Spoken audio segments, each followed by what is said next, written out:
Yankees in Georgia. How did they ever get in? To our point from last night, would any of us really be here talking about the Atlanta campaign were it not for Scarlett O'Hara and Rhett Butler, who were, of course, not fictional characters? Now, this actually is kind of a real question, because given the amount of attention that's been paid to the Virginia campaigns and to Gettysburg, particularly by the Southern writers after the war, what do we have that's really comparable in pop culture terms to Gone with the Wind as far as getting the public oriented to Atlanta? This is it. And whether you like Margaret Mitchell or not, the movie or the book, you got to say, look, this helps bring public attention to this campaign. It was like Ken Burns in 1990, whether you liked him or not. Bottom line is he brought a lot of people along. And in my job as curator at the Atlanta History Center, that's really what it's about. It's about bringing people along. It's about trying to get ordinary folks interested in history, to give them that little light bulb moment when they go, oh, wow, that's interesting. I think I'll read more about that, or I'll watch a movie, or I'll do something, right? It's about getting them interested in history. By nature, I have to be a generalist, so I have to know a little bit about a lot of things. From, yes, campaigns, yes, to academic literature, firearms, the world of reenactors, the world of the relic hunters, all of the world of pop culture. I have to try to be involved in all those things. So, because it's groups like you guys that we in the public history field rely on, because y'all know more than we do. You do. You know more about these things in these particular areas than we do. So we need each other. All right? I need to hear from you. I want to learn from you today. Maybe y'all will learn something from me today. Heaven forbid. But that's the point of being here. And let's say this. This is an introduction to the Atlanta campaign for all the reasons that I just mentioned. We're going to talk about the importance of Atlanta. We're going to talk about just the armies, just give us an overview of the armies, what that was, and just a summary of the campaign up through the point of the crossing of the Chattahoochee River. And the point of this is very similar to what I make to visitors when they come to the History Center, which is, look, arguably, practically, this is the campaign that really determines the outcome of the American Civil War. And as goes the American Civil War, so goes the United States, and so goes much of the rest of the world, including and especially the UK and Europe. All you got to do to imagine why the Civil War was important is to imagine what would have happened had it turned out differently. I like to tell people that that difference, that was made in Atlanta. This was the place where the fate of the nation was determined, where the fate of a divided country, where the fate of slavery, where all that was determined. And for visitors who come to Atlanta and they see nothing but interstates and buildings and so on, guys, this is the battlefield. Everywhere you walk in this area is the battlefield. I know you've only got Kennesaw Mountain to go to that says battlefield, unlike Gettysburg, unlike Fredericksburg, Richmond, Vicksburg, yeah. This is the battlefield. So you have to use your imagination to think about what you're seeing in Atlanta. So part of the program today and tomorrow is going to be helping you to see that ground. So let's talk about Atlanta. Why are we even talking about Atlanta? In the old days, it was because Sherman wanted to come south and split the Confederacy again, just like he'd done at Vicksburg. No. It's because Atlanta was a strategic target. It is the railroad hub of the Deep South. Look at where it is on the map.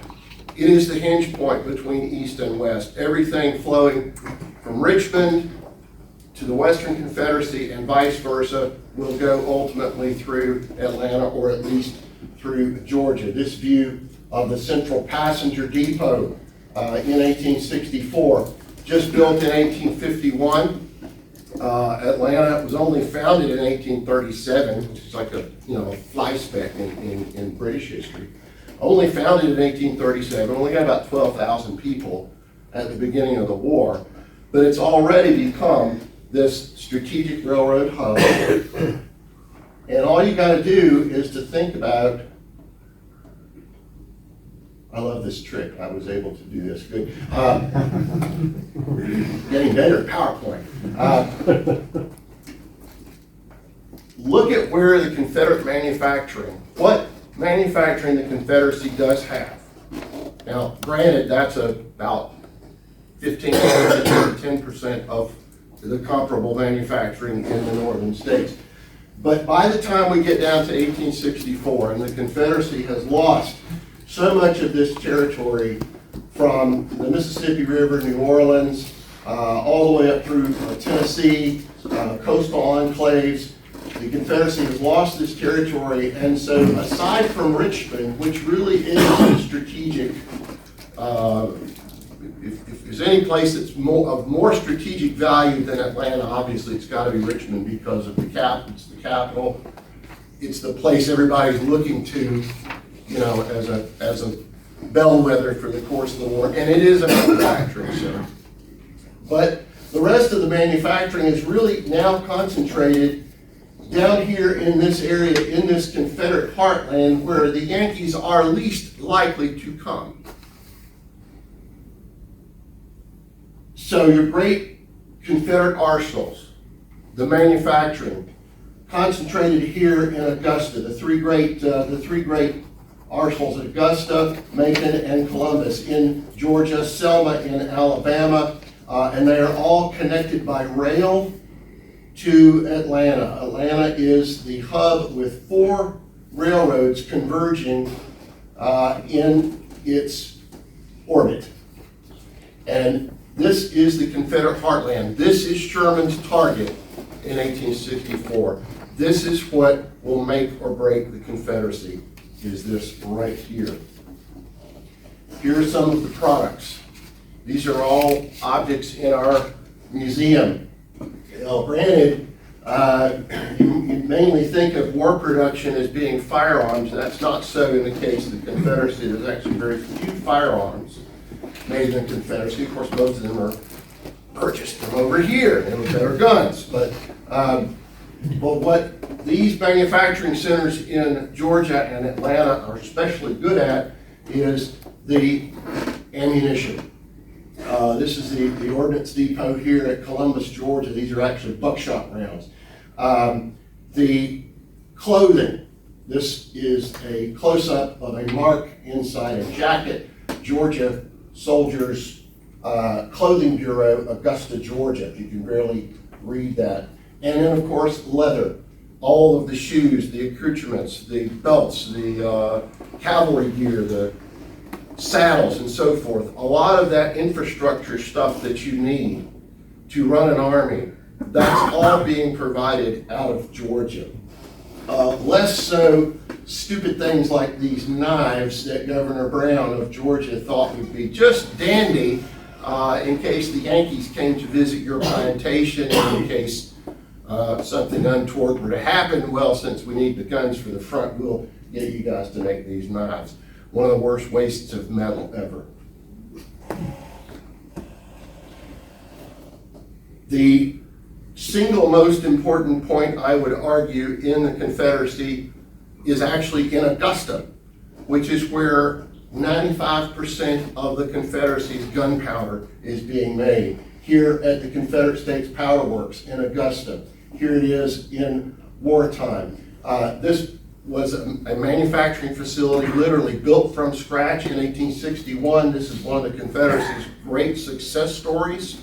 This thing was in operation within a year. It was making some of the best quality gunpowder, even better than what was being produced in the North. Also, of course, in Augusta, they're casting cannon tubes, same as Columbus, same as Macon, are all casting cannons. This, in Macon, is going to be the Confederate Harper's Ferry, or the Confederate Springfield. This is going to be the National Armory. This is where Josiah Gorgas, the Confederate Ordnance Chief, has set up the Central Armory of the Confederate States, where they're going to produce P-53 or Enfield type rifles that James Henry Burton has modified for Confederate use. And he is bringing over the machinery from Greenwood and Batley over here to make that machinery there. That building, which is being built mostly with enslaved labor, that's going to be the armory. It's never completed.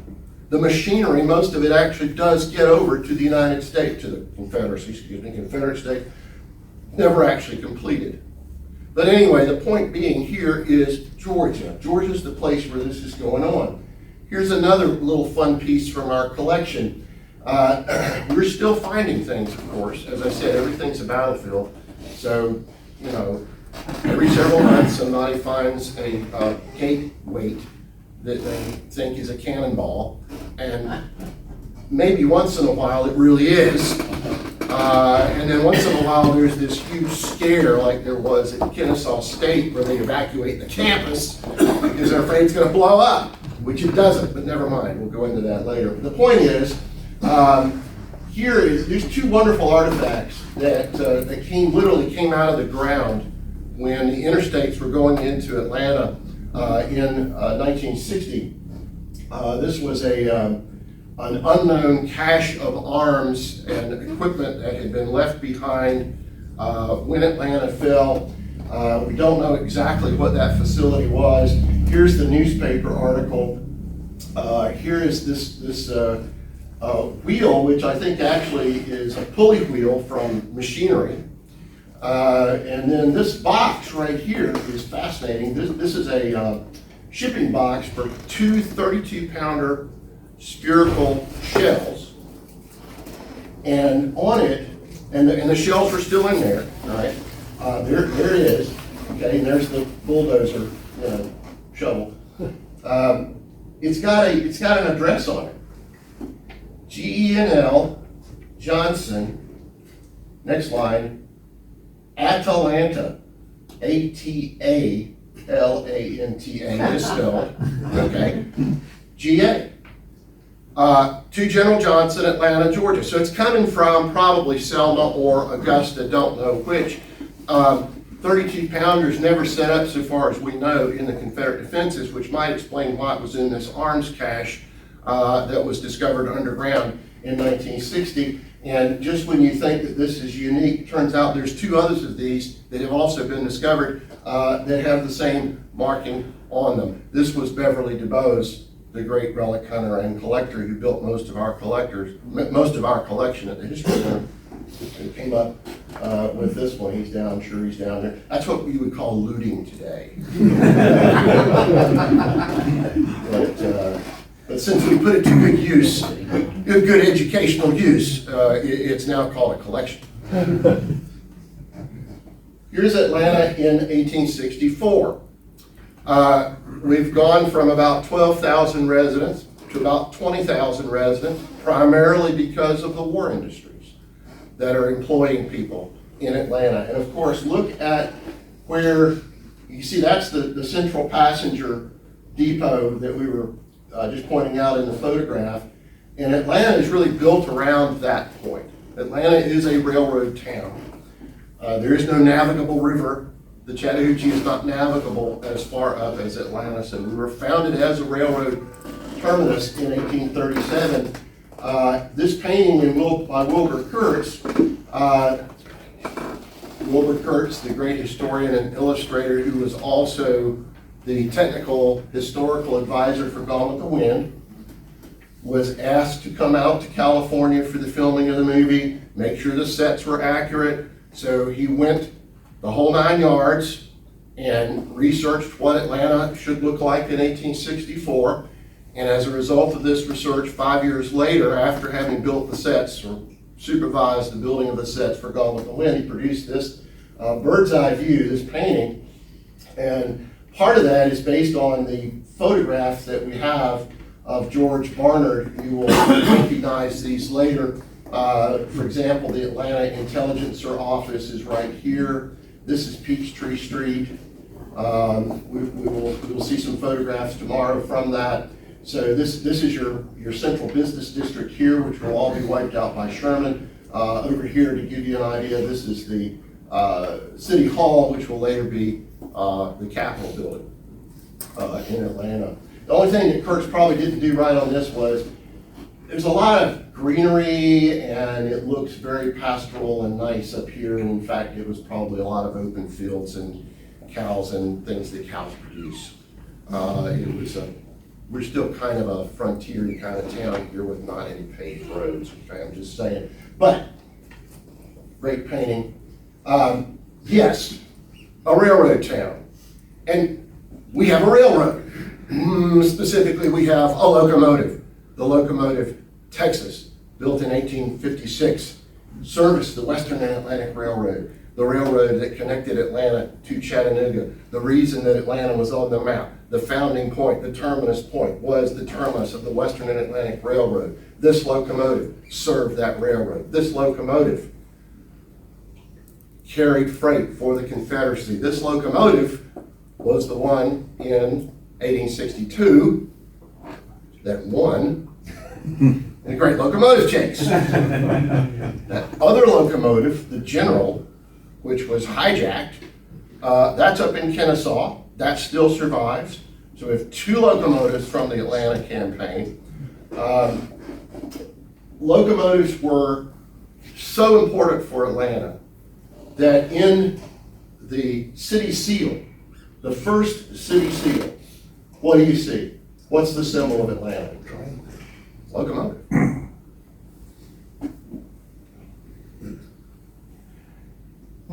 Okay, guys, look, here's the thing. Look, that's just like not even a full day in the life of the locomotive was the Great Locomotive Chase, okay? It spent 51 years servicing Atlanta, including during the period after the war when Atlanta is rebuilding. So the importance of that locomotive is really more about Atlanta than the Great Locomotive Chase. Besides, we already have a locomotive to tell that story, and that's the General. So our depiction of that locomotive is honest to the sum of its parts, which is really more of an 1880s or 1890s locomotive after it had been in service and most of those parts had been replaced. So when we did the restoration of this locomotive, which we also moved from Grant Park, about 8 miles away where the cyclorama was, we put it back as the sum of its parts, as an accurate representation of what it really was, but without losing that story of why it was saved to begin with. It was saved to begin with as a relic because of its role in the Great Locomotive Chase. Here's the other great fact as we go into the Atlanta campaign. Now, ask yourself this. Look at this, read this. Now look, here, you may want to vote for Lincoln and the Republican ticket. And if you do, you will bring on Negro equality, more debt, harder times, another draft, universal anarchy, and, better yet, ultimate ruin. Man, that's a platform I can get behind, ultimate ruin.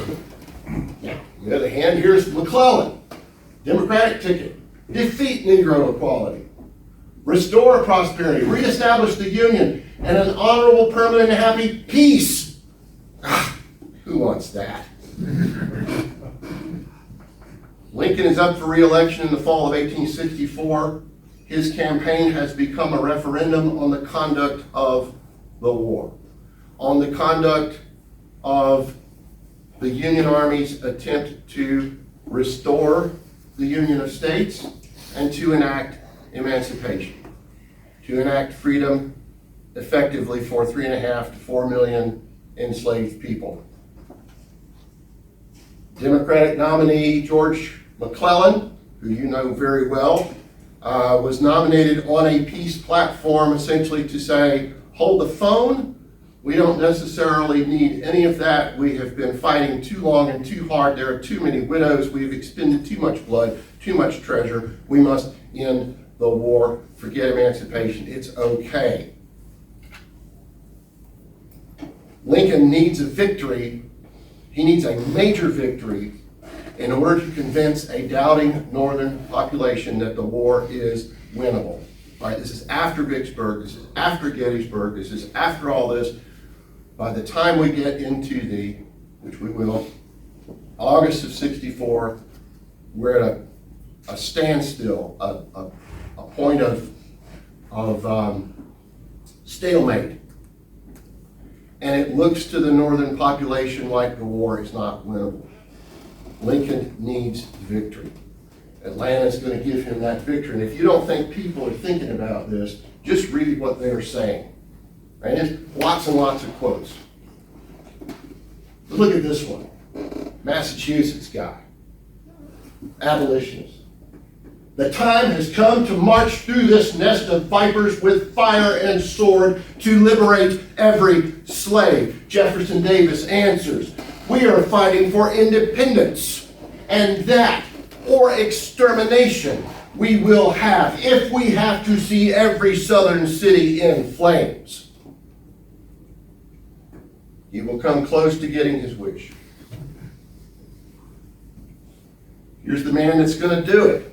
Uncle Billy himself, 44 years old, in command of an army group numbering 110,000 troops more or less, 254 artillery pieces. Opposing him, General Joseph E. Johnston, slightly older at age 57. I can kind of identify with that. I'm 62. Nevertheless, with the Army of Tennessee with its 53,000 troops, so initially at the beginning of the campaign, yeah, look, you're talking about a Confederate army that's outnumbered about 2-1, but with the addition of the Army of Mississippi, which becomes the third corps of the Army of Tennessee in effect, brings Johnston in June to 70,000 soldiers. That's even a little bit more than what Lee has in Virginia. So, you know what? Old Joe likes to talk about not having enough troops. He's got as much as the Confederacy can give. He has as many resources as he's going to get. Even more so than the great Robert E. Lee.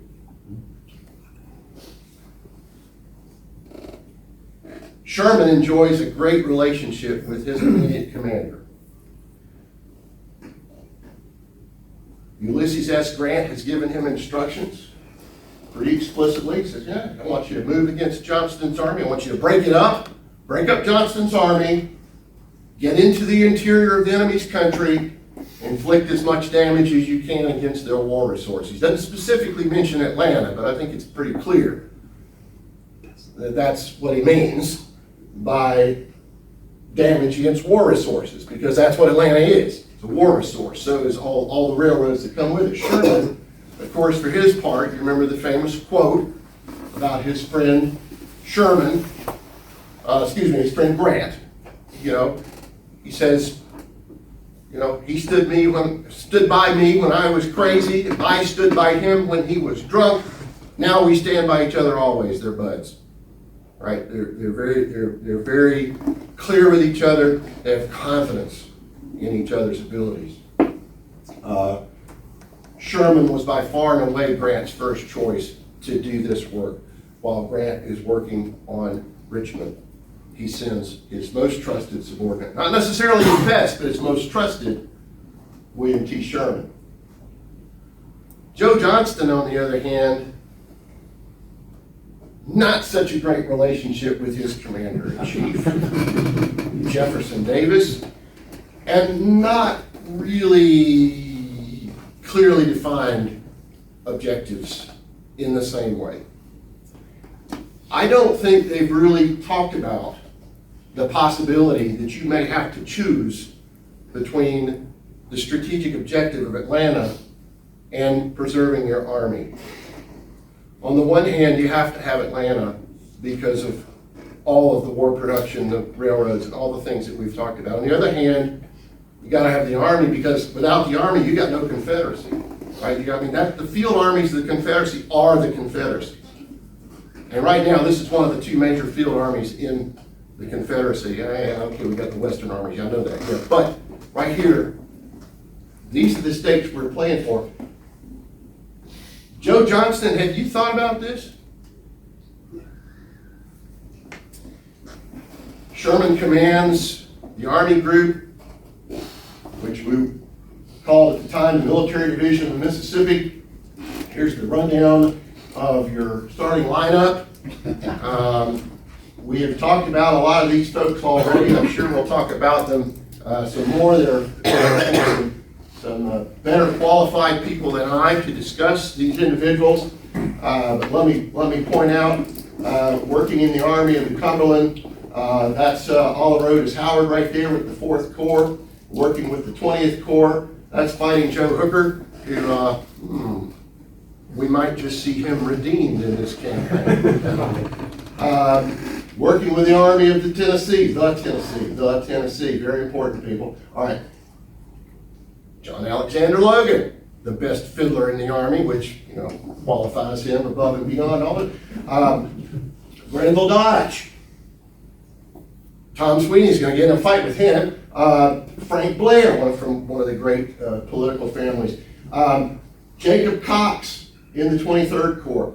And the cavalry, which is mostly with the Army of the Cumberland. Here's the breakdown of your organization for Joe Johnston's Army of Tennessee. And you kind of get a sense here, given all of the individuals in parenthesis, you kind of get an idea of one of the big issue with the Army of Tennessee for the state, not the river.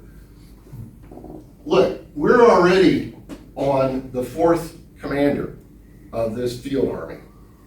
Grant started out with Albert Sidney Johnston, killed at Shiloh, P.G.T. Beauregard, Braxton Bragg, Joseph Johnston. We're going to have a 5th one before this thing is over with.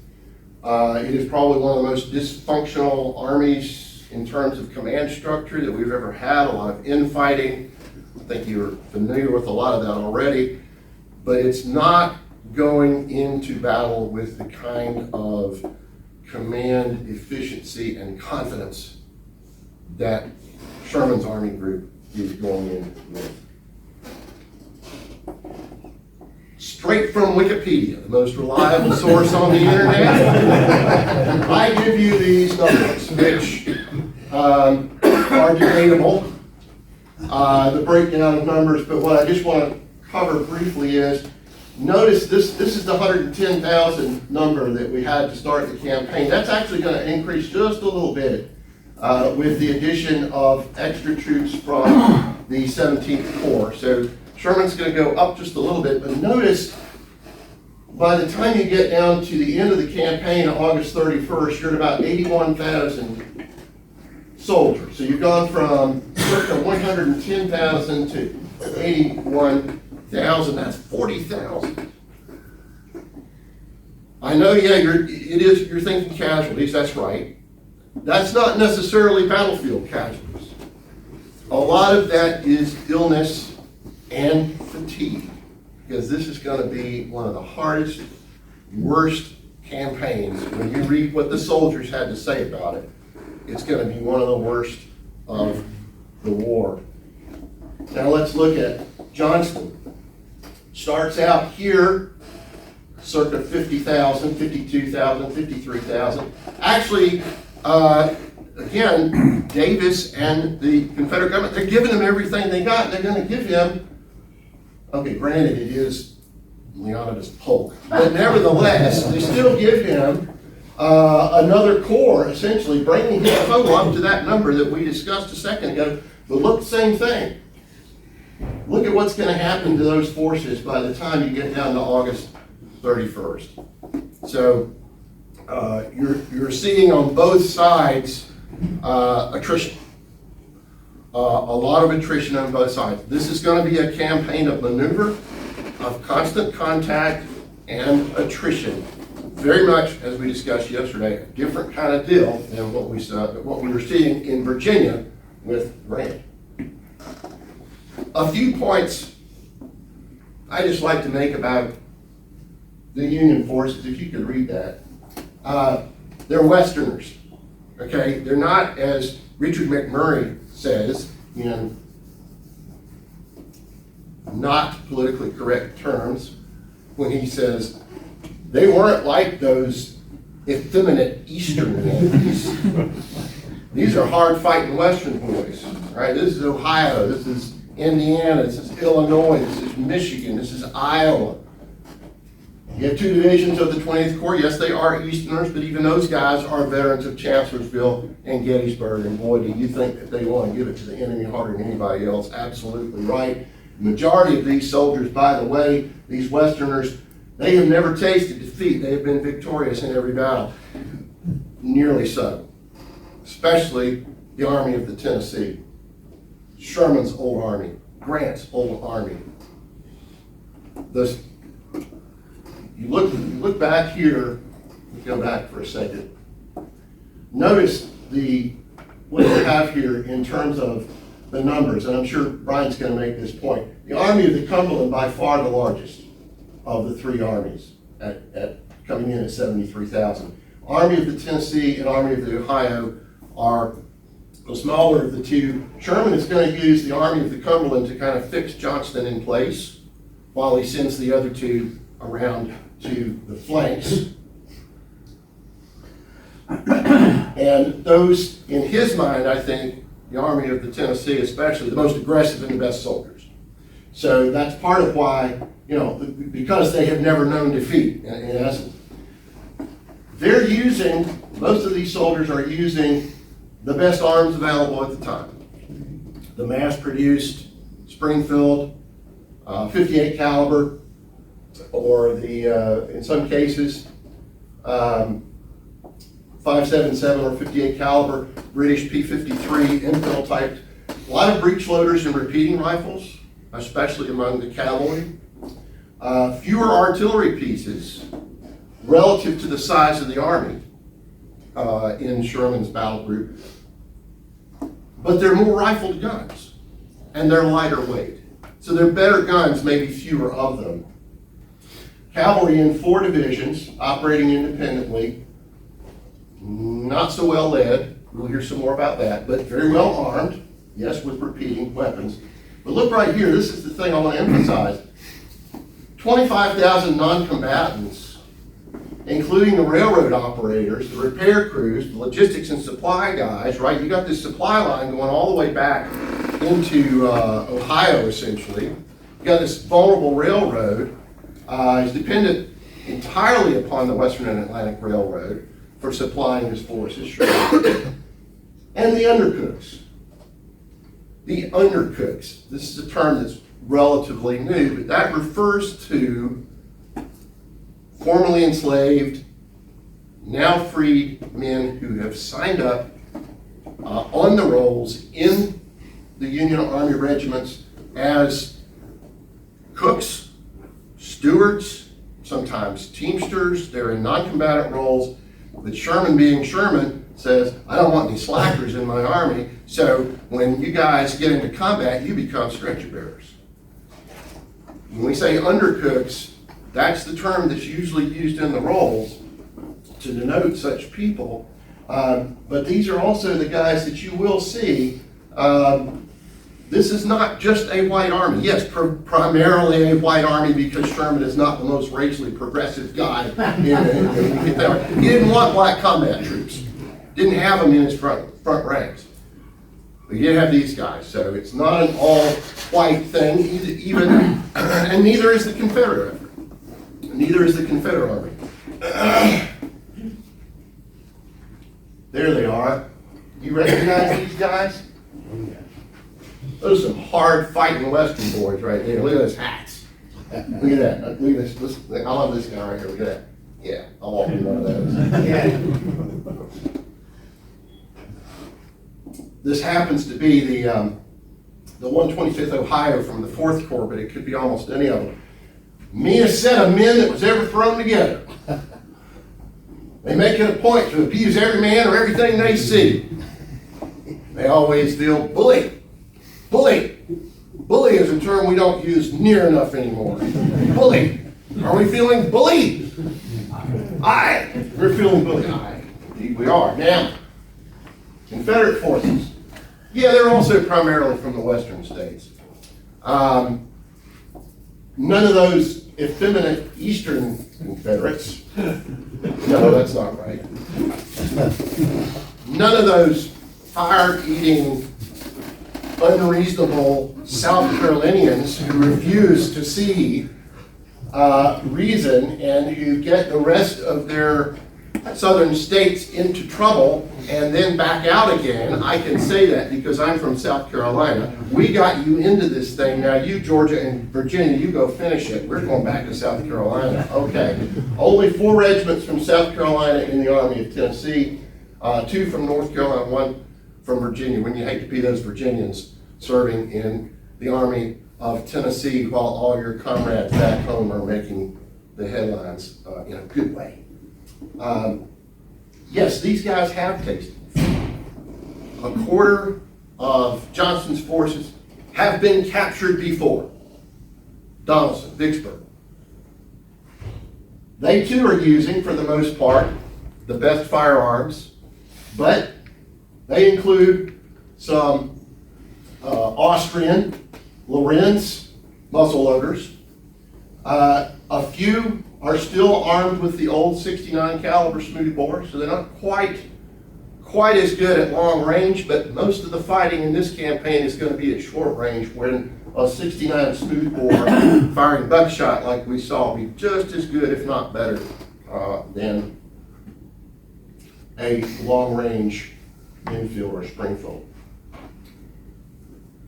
More artillery tend to be smoothbores. The cavalry is united under one command, very well led, not as well armed, shortage of mounts.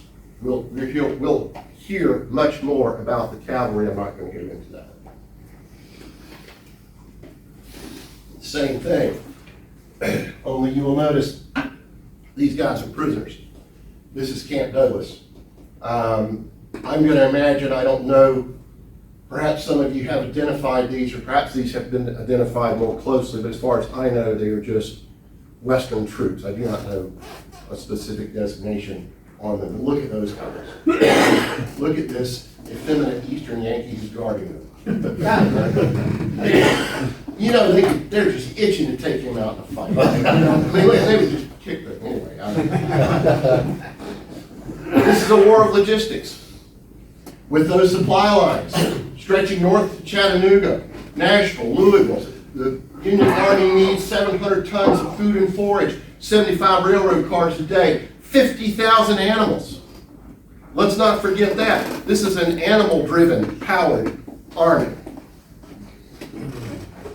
Got to fortify that railroad all the way up and down the line. So that's going to take some of your troops if you're Sherman.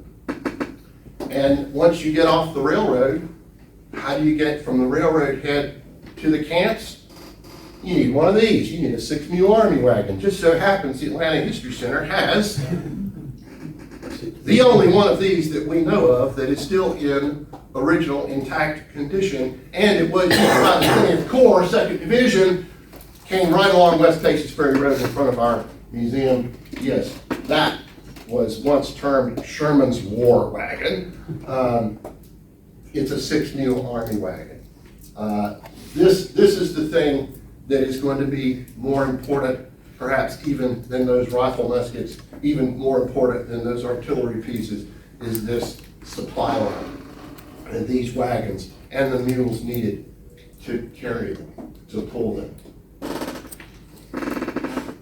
Fun things to know and tell that you can find at auction even now. Things come out of the woodwork that you don't expect. How about an original blueprint drawing for a Confederate pontoon boat, never been seen before, that was built in Dalton before the campaign began. This came up, was in a collection belonging to a guy named Arthur Willis Gloucester, the 2nd Confederate Engineers, who was in charge of the Confederate pontoon train. They're going to need those pontoons to get across those rivers that Johnston is going to retrograde over. This one, it even says, you can see Confederate States Army, and then the office is in Dalton, Georgia. What a find that is. Tested these boats in the Chattahoochee River before Napoleon came.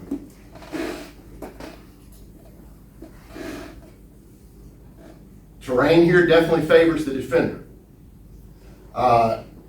Just this little section of map, this is a War Department map from 1877, just this little section right here gives you just look at the topography here, just in these 40 miles. Here you are, with a lot of north-south ridges that run up to Chattanooga. But look at all this in between, and particularly as you come down here, look at all of the defensive terrain that you have to work with if you are Joe Johnston.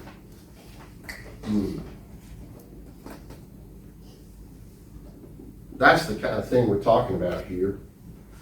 This is these are the Confederate lines at New Hope Church, part of the worst part of this campaign, in the wilderness. I mean, this, I know we talked about the wilderness in Virginia, et cetera, et cetera. What do you think this is? This is sparsely settled. This is not Tara. This is not land of plantations and, cotton. This is hard scrabble farmers. This is pine trees. This is red clay. This is dirt. This is mosquitoes and flies and nasty rivers and hard-hitting people like our ancestors, Brian. Not you, Bob.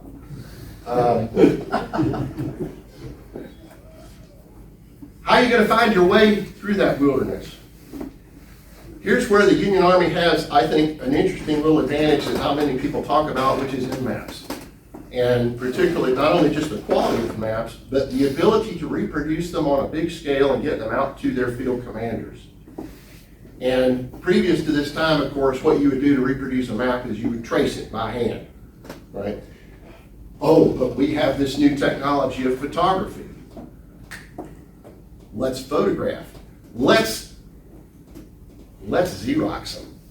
Okay, that's the term that they did not have. This is a reproduction of a hand-drawn.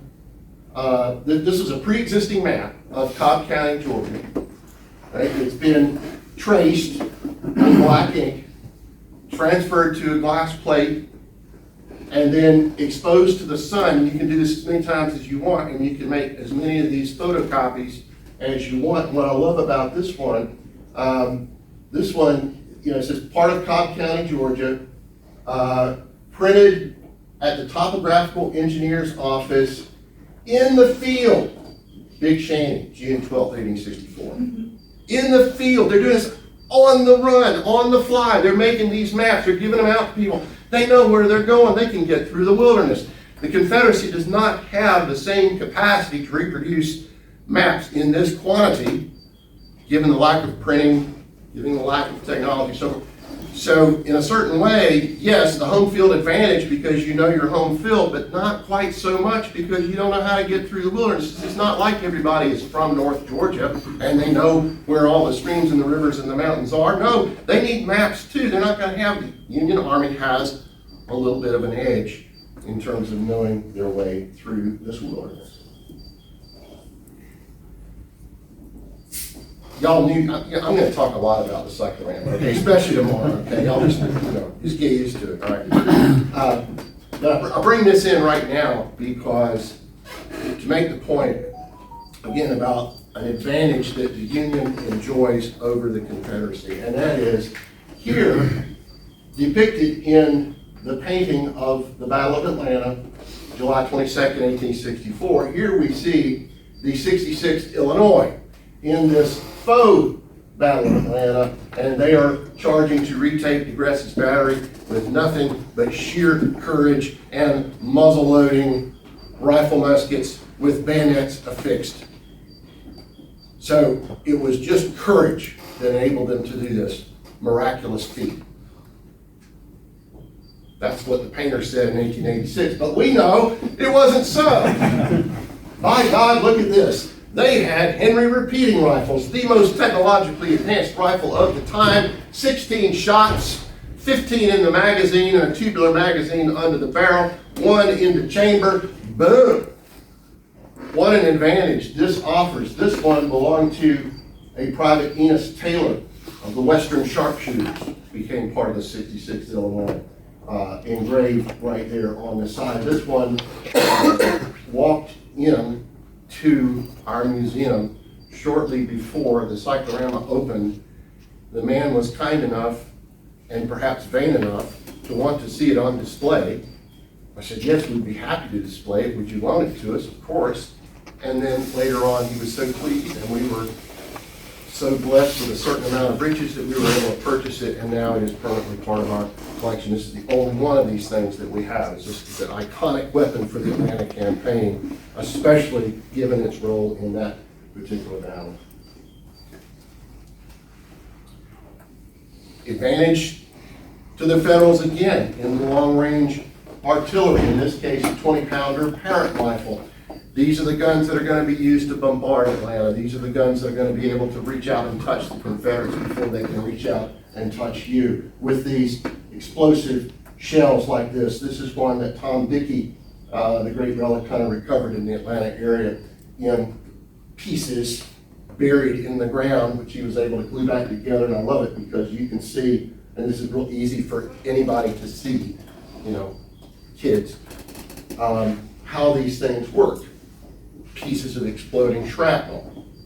And of course, then you also had the canister rounds, which were bad enough, but then the Union Army came up with a little improvisation for close range work.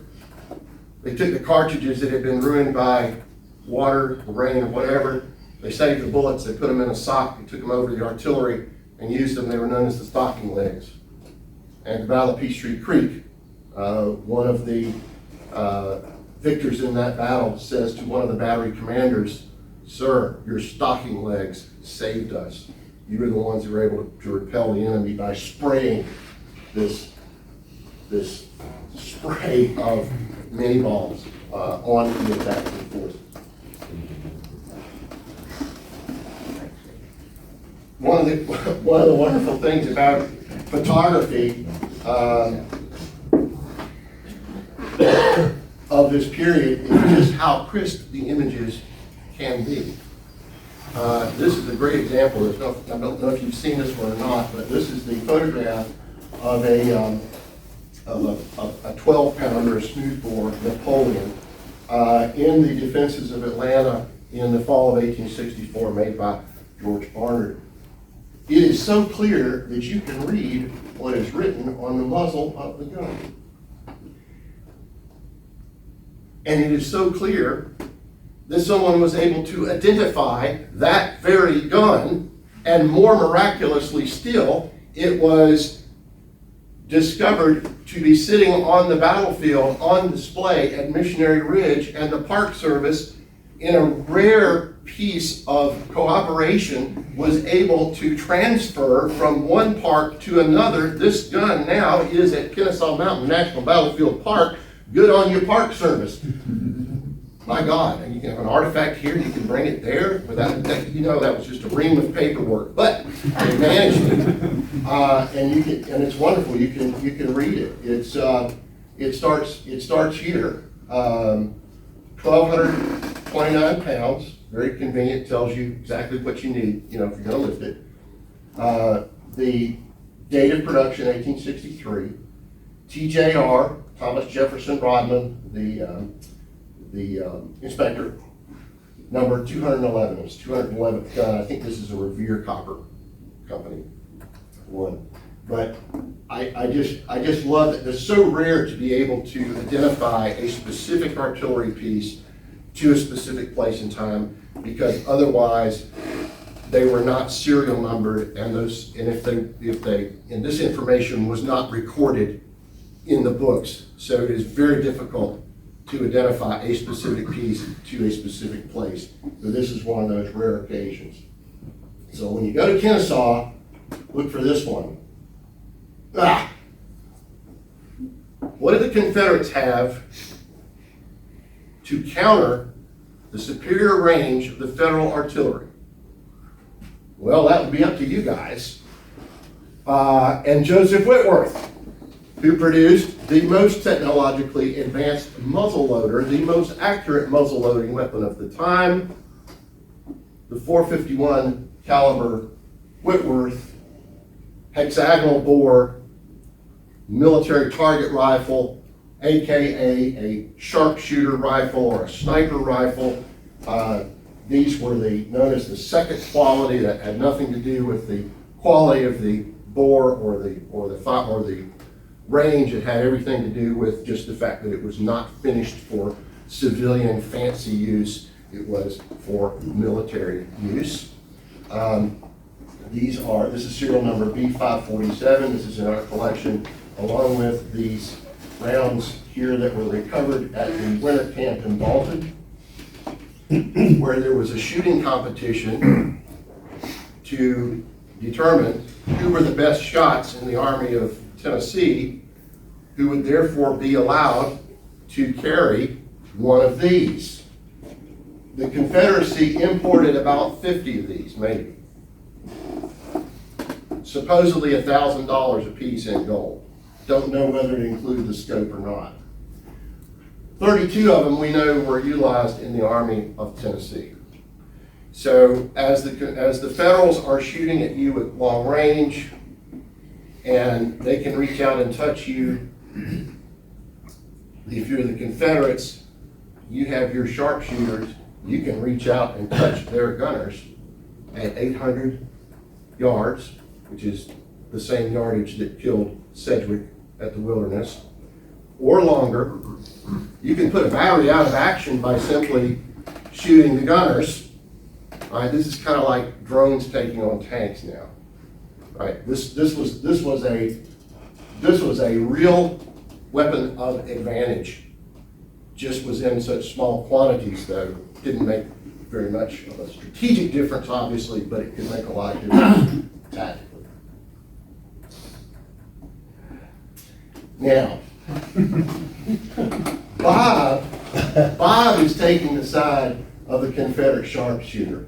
I'm taking the side of the Roman legionary, because we went to see the Roman Legion exhibition at the British Museum, and this makes me think that these guys can run out of ammunition. These guys never will. And they won't give up, so I'm just saying. So let's take a look, again, an overview. This is an overview of the campaign. 120 days, a distance as the crow flies, Dolphin to Atlanta, 90 miles. Railroad miles from Atlanta to Chattanooga is 138. So it's actually a little bit longer, because the railroad obviously makes turns. 3 major rivers to cross: the Eastanola, the Etowah, Chattahoochee. three major natural barriers. In addition to all that hill country, in addition to that rugged terrain, you got three rivers to get behind if you're Joe Johnston. You got a lot of advantages here in terms of terrain. Notice this right here. And this, we just discussed the difference between the huge casualties, the number of casualties in the Virginia theater versus what's going on here in the Atlanta campaign, which Bill Scaife once called the red clay minuet, which refers to sort of a dance of these armies that are twisting and turning and flanking and preferring to get around, preferring a war of maneuver to a war of mass frontal assault. Part of that has to do, of course, with terrain. Part of that has to do with the personality of the commanders. Sherman writes, yeah, I'll fight if I have to, but if I can accomplish my goal without a battle, well, yeah, it's great. I prefer that. Judah Benjamin, Secretary of State for the Confederacy, says of Joe Johnston, his nervous dread of losing a battle would prevent at all times his ability to cope with an enemy of nearly equal strength. His nervous dread of losing a battle. Why does Johnston not commit to fighting Sherman on equal terms? An overview. Let's just go through this. Here we are in the first week of the campaign. From Dalton to the Usinaw River, the first of those river barriers. 20 miles. Retreats in 1 week, Johnston retreats 20 miles. Now, yes, I know, we can go into this whole thing right here. Here we are, this is Chattanooga up here. This is Resaca. This is that pass through the mountains here. This is McPherson's Army of the Tennessee flanking through Snake Creek Gap. If successful, that would have cut Johnston's supply line right here, right then and there, would have put him in a very bad way, perhaps could have bagged the army, so the argument goes. I'm not so sure about it. The bottom line is a huge opportunity missed here when McPherson does not act aggressively enough when he has the chance. Go back for just a moment and note up here, here's another opportunity, Tunnel Hill. This is where the Western and Atlantic Railroad goes through a tunnel about 1,400 feet long. Did I not say that Sherman's entire supply line depends on the Western and Atlantic Railroad? What if something happened to that tunnel? Do you think Sherman had a spare? Okay, lost opportunity. Bottom line is, Johnston, first week of the campaign, 20 miles, boom. 3 more days, another 20 miles, boom. Yes, this is the occasion at Cassville, and he has perhaps an opportunity, or he thinks he has one. He thinks he has a chance to fix the enemy in place and then go around on the right flank. Discovers, in fact, that there's some federal cavalry out there. This is actually Hood who discovers this. Johnston is not believing the report. Turns out that is true. Perhaps the attack could have gone forward anyway. We don't know, but the bottom line is, at the moment, in the heat of the moment, Johnston canceled the attack.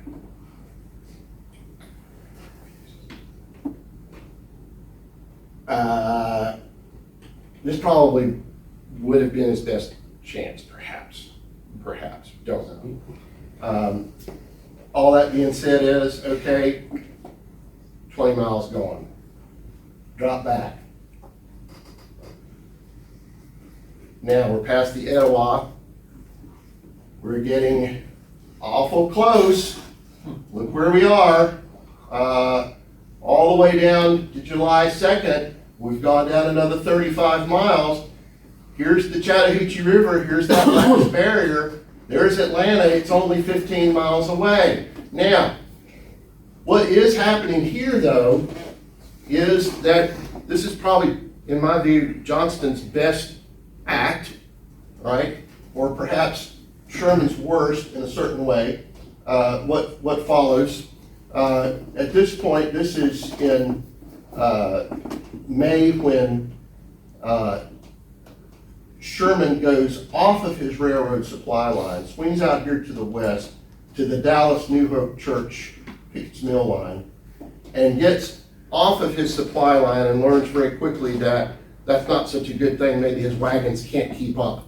So he's having, for the first time, trouble supplying his army. So he's out there in this wilderness, and you saw the photograph of New Hope Church. They fight it out along the New Hope Church line. Sherman manages to roll up the Confederate, to cross around the Confederate flank there. There is another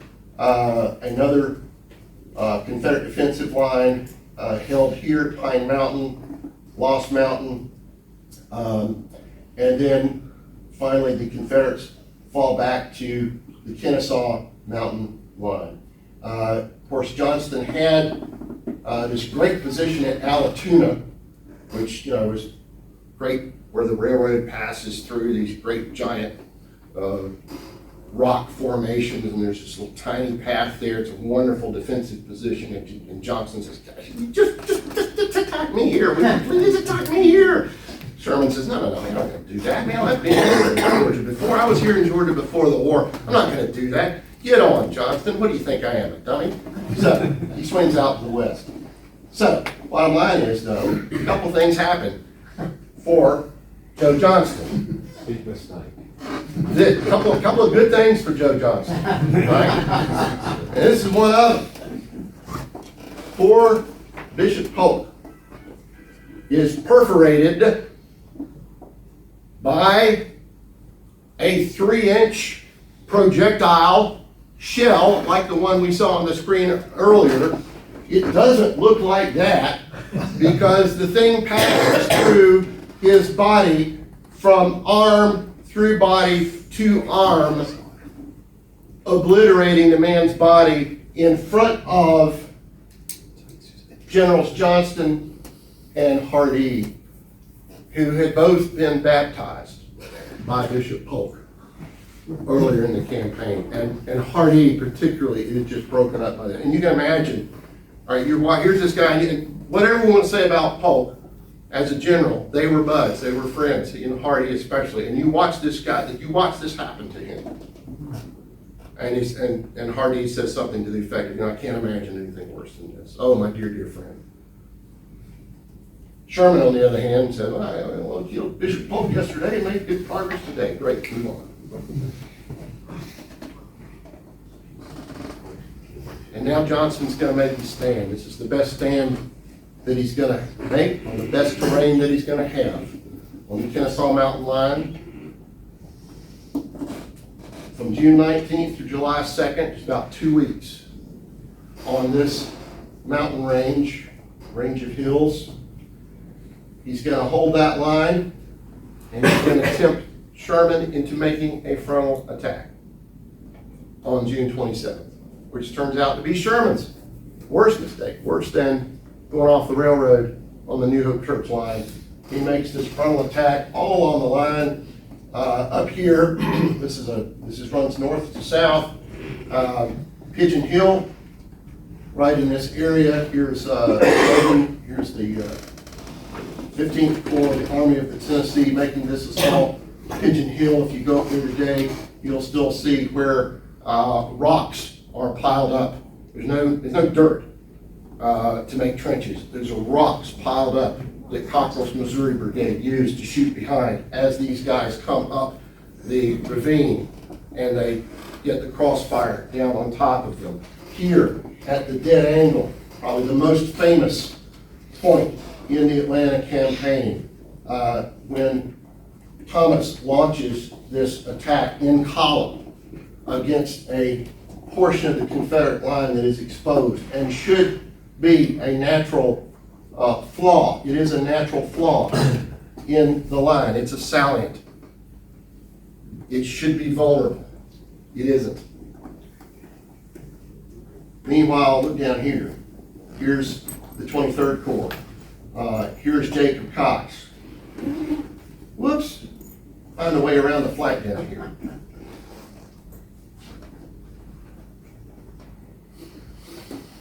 If you're going to go one place in the Atlanta campaign, go here. Go to the Illinois Monument. Walk the hill, Cheatham's Hill, known for Ben Cheatham, the Confederate commander who defended this place. Walk that hill in their footsteps. Imagine being in columns like Napoleon at Waterloo with this thin line of Confederates in these trenches right back here, giving you everything they got. Refilling their cartridge boxes, throwing rocks, give masked batteries of howitzers revealed, showering you with shrapnel, with mini balls, with those stocking legs.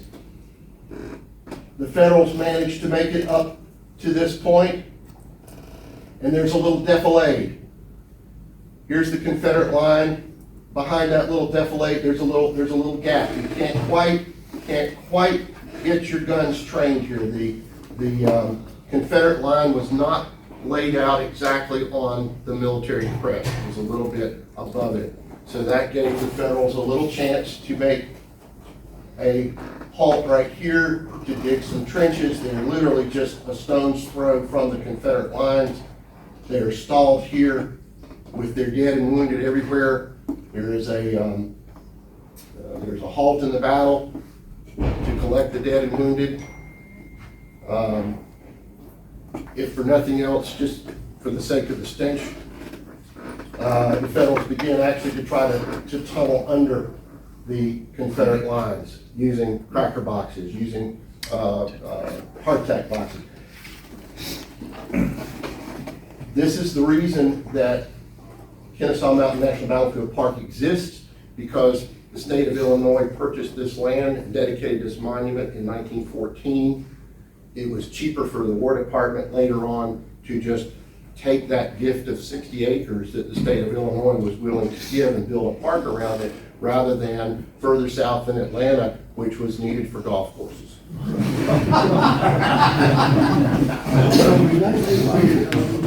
So that's one thing that's important about the dead angle in Kennesaw. Here's the other. Y'all tell me you've read this book. Yeah. It's okay. Just read what he says on the dead angle. That has got to be, to me, the best account of a battle written in the first person by an eyewitness, by someone who was there. He's writing in 1882, and it's like he's writing a day after the battle. He's still, you can just feel him crying, you can feel him shaking, you can just feel him as he writes. It's like a stream of consciousness. And he goes through the battle once in his narrative, and he realizes he hasn't given you all that he wants to give in the emotional output of expressing himself. He goes through it again. And he goes back through the battle again. This is the best piece of writing that comes out of the Civil War on battle. Okay, yeah, I know Ambrose. But bottom line is, yeah, that line is not going to hold.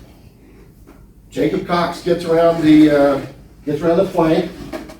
Sherman actually gets his first view of Atlanta on July 5th from the top of Vinings Mountain. We are now 9 miles away from Atlanta. And then Sherman advances across the last natural barrier, that Chattahoochee River, the one where he kind of expected early on to be able to get down the Chattahoochee much quicker than he actually did. But also, most importantly, this is Johnston's last natural barrier before Atlanta. And here they are building the pontoon bridges across the river. Oh yeah, by the way, yeah, I was talking about the advantages offered by breech-loading repeating rifles. The ones with the metallic rimfire cartridges, like the Henry rifle, that one could fire from underwater. So if one removes one's clothing, dips under the water, pops back out again, gives a shot at the Confederate pickets over there, and gives another shot at the Confederate pickets over there, who are already shocked that you can give them 2 shots from the water, and then, oh my God, you're naked. And that actually happened on one of the calls.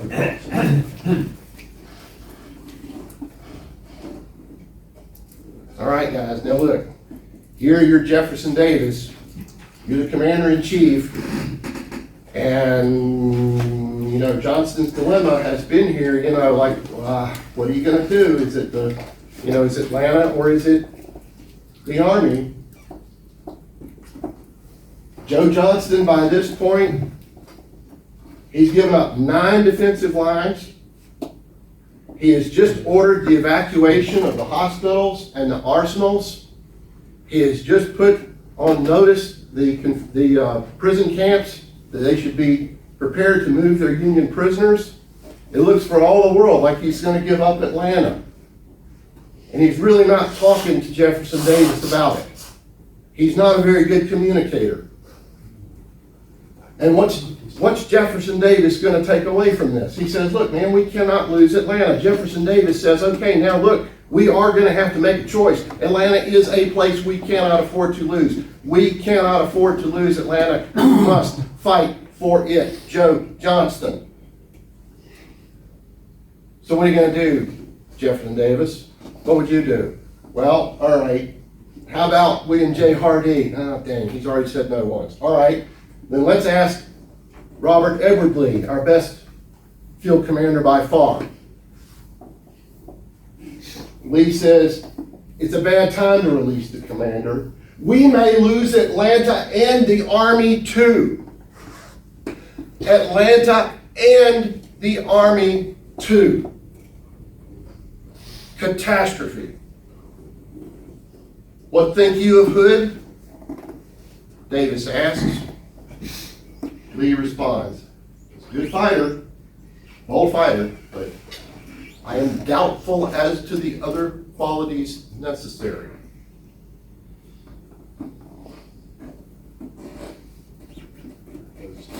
Davis really hates to change horses in midstream, literally. And he gives Johnston one last try. He says, please tell me what your plan is to save Atlanta. And Johnston writes back and he says, well, we're on the defensive here. My plans depend on that of the enemy. I'm just going to have to respond to him. So I'm reactive and not proactive. And by the way, I've been asking you to send Forrest around to take out the Union supply line. Why don't you do that? There's Davis's decision, which was a very difficult one to make. Personally, well, not really because he hated Johnston, but politically, very difficult. And he had to make sure, to consult all of his cabinet and Congress and so forth. Now, what do you need to know about John Bell Hood? He's 33 years old.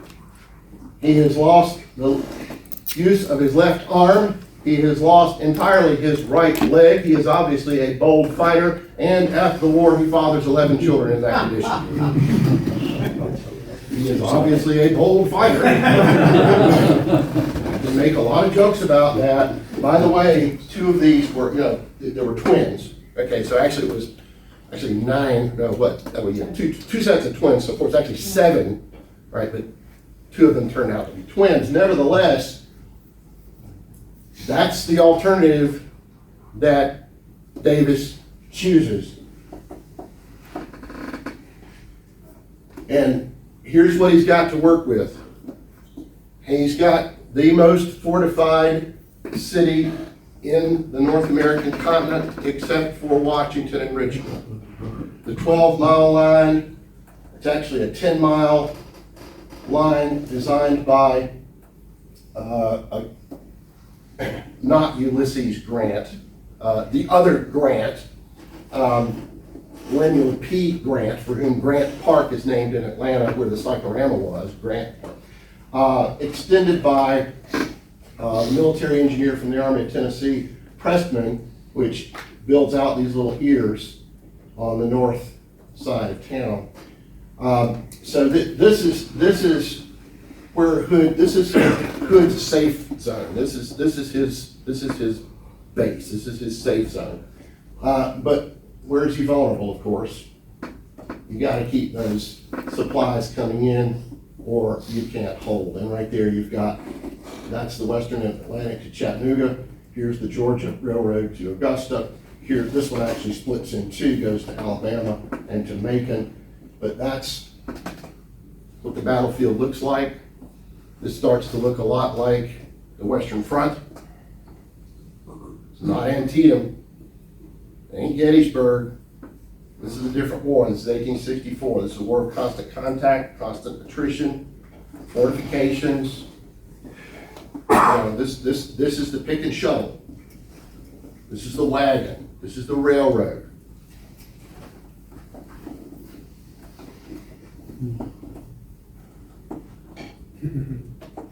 Now, if Hood were thinking, and one might debate that, but if Hood were thinking, he's going to be thinking like this. He's going to say, look, all right, look, Davis has put me in charge, which is what I wanted because I was kind of going behind Johnston's back to get the job. Now I've got it.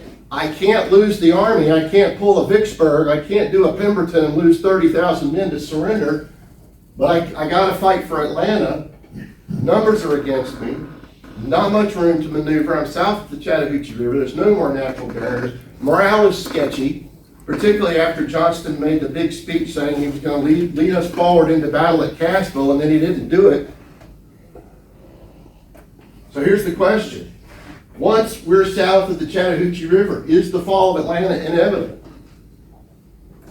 From a military standpoint, is the fall of Atlanta inevitable?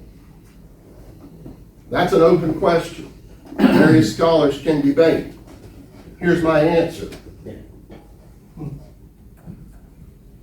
Not necessarily. Perhaps from a military perspective, but not necessarily because the military does not occupy, it does not work in a vacuum. It works in the real world. It works in the political world. And in the North is in turmoil. Look at Horace Greeley. Our bleeding, bankrupt, dying country longs for peace, shudders at the prospect of fresh conscriptions, of further wholesale devastations, and of new rivers of human blood. You have to stop the war now. Vote for McClellan. This is not working.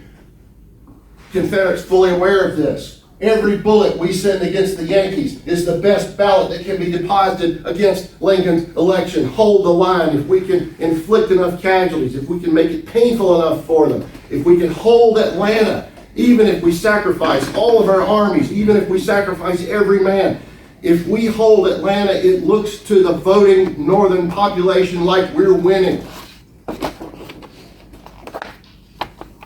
I submit to you that it was not necessarily inevitable, but it was pretty close to it, okay? So, because the only thing that's really going to save Johnston is,